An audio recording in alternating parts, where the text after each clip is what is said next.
Hi, I'm Andrei Mincov, the founder of Trademark Factory, and this video I'm going to share my thoughts about yet another trademarking screw-up. This time around, it's Jaguar fighting with a watch manufacturer, Christopher Ward. No! So let me start with reading from the article first, and as always, the link is in the description. Jaguar alleges Christopher Ward infringed its trademark with its D-type watch. Christopher Ward has vowed to vigorously defend itself against legal action brought against it by Jaguar Land Rover. The challenge by Jaguar relates to a limited edition watch that Christopher Ward sold from 2014 to 2016 called the C9 D-Type.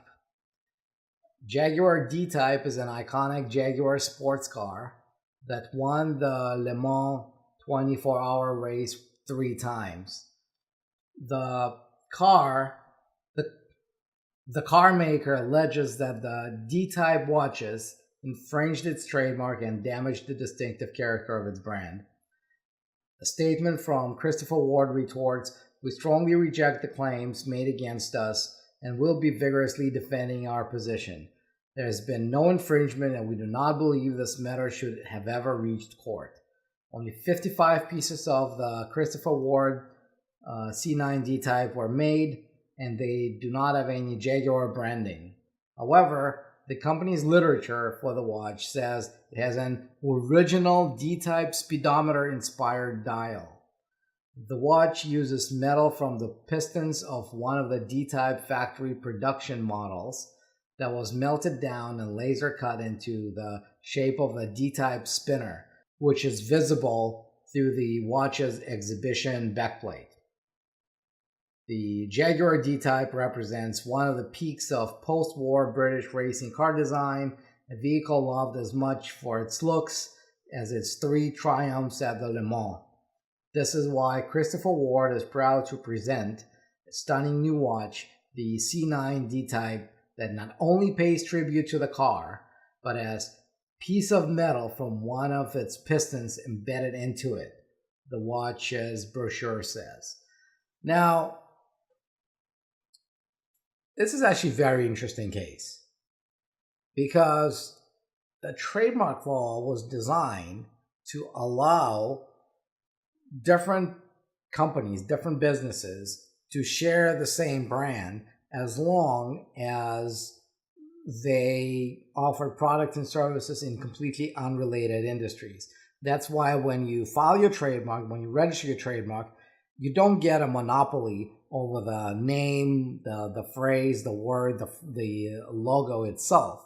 You get a monopoly over a mental link between that word, phrase, or image and the specific products and services that you want to be associated with, that you want your trademark to cover.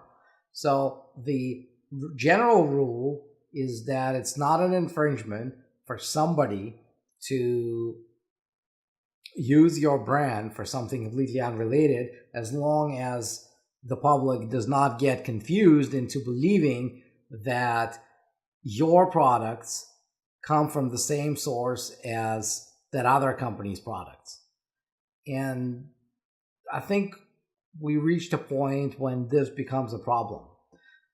We've seen a lot of disputes between seemingly unrelated industries.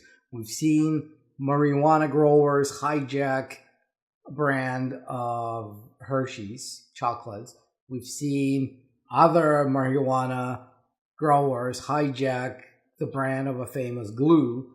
We've seen vape liquid manufacturers hijack several brands of Wrigley's chewing gum. We've seen Snoop Dogg trying to trademark a brand that's too close to Toronto Maple Leafs. We've seen a cat grooming company hijacking a brand of a famous hotel, and I can go on and on and on and on and on. And the argument there is always, well, we're not in the same industry. I think really, while the general rule is sound, because it's not about owning the monopoly over the word, phrase, or image. I think that as soon as you try to draw parallels to an existing, well-known brand, you should be considered to have waived an argument that there is no confusion.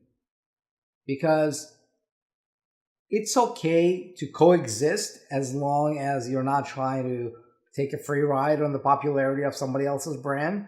As soon as you do, even if the products and services are unrelated, as soon as you do, I believe this is trademark infringement, plain and simple.